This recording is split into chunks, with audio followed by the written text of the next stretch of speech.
Welcome to TechieLeopard channel. In today's video, I'll show you how to mute in Microsoft Teams.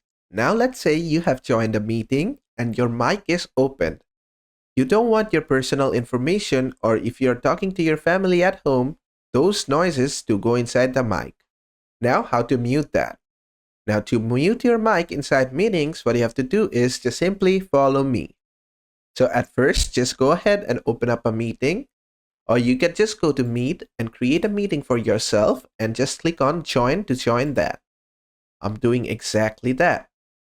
And after I join the meeting, I can see that my mic is unmuted.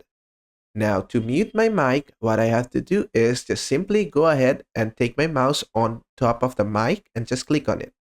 And then you can see a strike through on the mic. That basically means my mic is muted.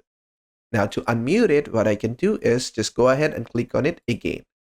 And there's also a keyboard shortcut to it. I can just click on Control Shift and Aim. As you can see, I'll move my mouse.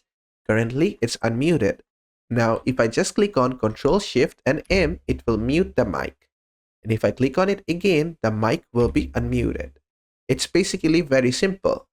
And basically, that is how to mute and unmute your mic in Microsoft Teams. I hope this video was helpful. If it was, please give it a thumbs up and don't forget to subscribe.